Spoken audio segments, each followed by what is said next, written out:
Hi dears, good morning. എല്ലാവർക്കും നമസ്കാരം.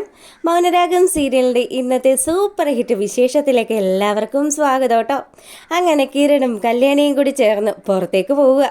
അപ്പം കാറ് ഡ്രൈവ് ചെയ്തുകൊണ്ടിരിക്കുമ്പം കിരണാണെങ്കിലോ കല്യാണിയോട് പറഞ്ഞു, അതെ കല്യാണി, എത്രമാത്രം സന്തോഷത്തോടു കൂടിയാണ് ഞാനിപ്പോൾ നിൻ്റെ കൂടെ നിൽക്കുന്നതെന്ന് നിനക്കറിയോ? ശരിക്കും പറഞ്ഞാൽ നീ എൻ്റെ ജീവിതത്തിലേക്ക് വന്നത് എനിക്ക് ഏറ്റവും അത്രയധികം സന്തോഷം തരുന്ന ഒരു കാര്യം തന്നെയാണ് കല്യാണി. എന്താ കിരണേട്ട, പതിവിൽ കവിഞ്ഞ സന്തോഷമാണല്ലോ കിരണേട്ടന്. ഈ സന്തോഷമൊക്കെ കാണുമ്പം എൻ്റെ മനസ്സിൽ ഭയമാണ് കിരണേട്ട. നമുക്ക് ചുറ്റും ഒരുപാട് ശത്രുക്കളാണല്ലോ. അതുകൊണ്ട് തന്നെ എനിക്ക് അവരെക്കുറിച്ചൊക്കെ ആലോചിക്കുമ്പം നല്ല പേടിയുണ്ട്. എൻ്റെ അനിയൻ എന്ന് പറയുന്ന വിക്രം, അവനാണ് കൂട്ടത്തിലെ ഏറ്റവും വലിയ പ്രശ്നക്കാരനെന്നൊക്കെ കല്യാണി പറഞ്ഞപ്പം എൻ്റെ പൊന്നുമോളെ, ദേ ആര് വന്നാലും അവർക്കൊന്നും നമ്മളെ ഒരു ചുക്കും ചെയ്യാൻ പറ്റില്ല. ദേ വേറൊരു കാര്യം കൂടെ എനിക്ക് പറയാനുണ്ട്. എന്തായാലും ഇപ്പം എനിക്ക് 32 വയസ്സാകുകയാണ്. ഈ ഒരു സമയത്ത് ഒരു കാര്യം ഞാനിങ്ങനെ ആലോചിക്കുന്നുണ്ട്, നമ്മുടെ സെക്കൻഡ് ബേബിയെ കുറിച്ചിട്ട്.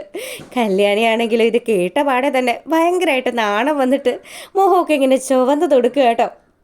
ഈ സമയം കിരൺ പറഞ്ഞു, എന്താ നാണം വരുന്നുണ്ടോ? ഏയ് ഇല്ല കിരണേട്ടാ, നമ്മുടെ കല്ലുമോൻ കുറച്ചുകൂടെ വലുതാവട്ടെ, അതിനുശേഷം മതി. എൻ്റെ കല്യാണി, കുഞ്ഞുങ്ങളൊക്കെ വലുതായി കഴിഞ്ഞാലേ അവർക്ക് ഭയങ്കര പ്രശ്നങ്ങളൊക്കെ ഉണ്ടാവും. പിന്നെ ഒരു ഇളയ കുഞ്ഞുകൂടെ വന്നു കഴിഞ്ഞാൽ ആ കുഞ്ഞിനെ സ്നേഹിച്ചില്ലെങ്കിൽ അത് മൂത്ത കുട്ടിക്ക് വലിയ വിഷമമൊക്കെ ആവും.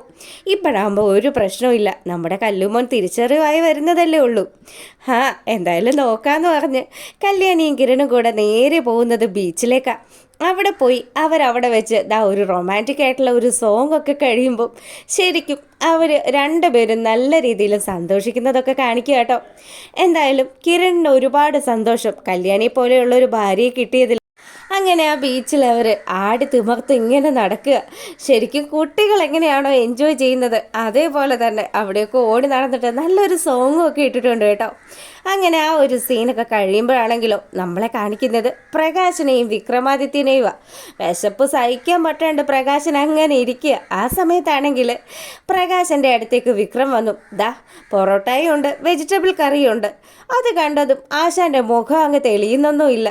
എന്താ മോനെ, നീ ഇപ്പോൾ വെജിറ്റബിൾ കറിയൊക്കെ ആണല്ലോ വാങ്ങിക്കുന്നത്? അല്ലടാ, ഇച്ചിരി ചിക്കനോ ഇച്ചിരി മീനോ ഒക്കെ കഴിക്കാനായിട്ട് നല്ല ആഗ്രഹമുണ്ട്.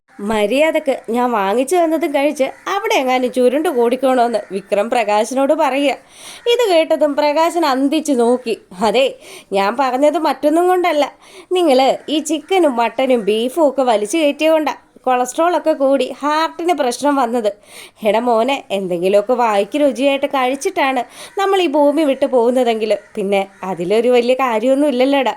നീ എന്തായാലും എനിക്ക് ഇഷ്ടമുള്ളതൊക്കെ വാങ്ങിത്തരണം. പിന്നെ ഈ വീടിൻ്റെ വാടക കൊടുക്കുന്നതും അതുപോലെ നമ്മൾ രണ്ടുപേരും 3 നേരം ഭക്ഷണം കഴിക്കുന്നതും ഒക്കെ ഇപ്പം ആ സരയുവിൻ്റെ കാരുണ്യം കൊണ്ട് മാത്രമാണ്.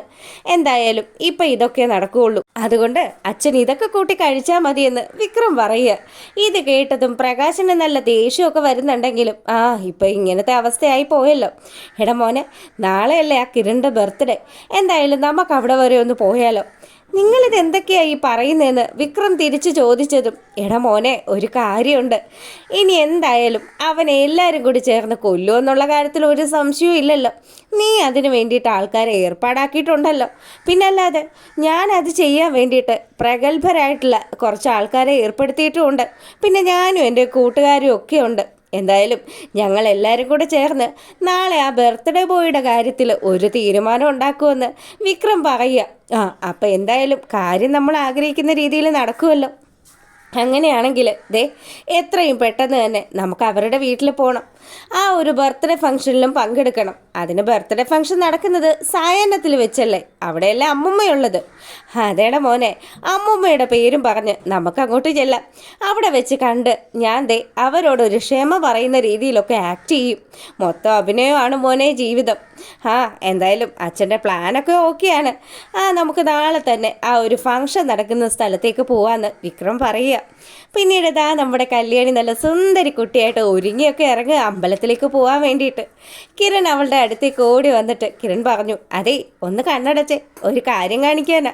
എന്താ കിരണേട്ടാന്ന് ചോദിച്ച് കല്യാണിയാണെങ്കിലോ സംസാരിച്ചു കൊണ്ട് നിൽക്കുമ്പോൾ കിരൺ അവൻ്റെ കയ്യിൽ മറച്ചു പിടിച്ചിരുന്ന ഒരു ഗോൾഡിൻ്റെ ബോക്സ് എടുത്ത് അവളുടെ അടുത്തേക്ക് നീട്ടുക. ഇതെന്താ ഇത്? ഇതെന്താ എനിക്ക് വേണ്ടി സ്വർണം വാങ്ങിച്ചു കിരണേട്ടാ?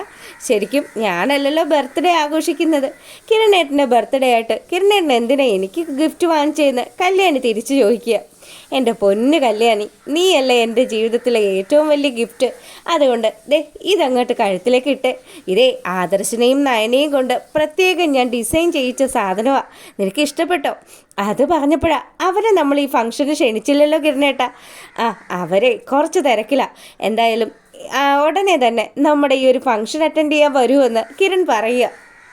അങ്ങനെ കല്യാണിക്ക് ആ ഒരു മാലയൊക്കെ കൊടുത്ത് കിരൺ രണ്ടുപേരും കൂടെ ചേർന്ന് നിന്നുള്ള ഒരു സെൽഫിയൊക്കെ എടുത്തുകൊണ്ട് നിൽക്കുക.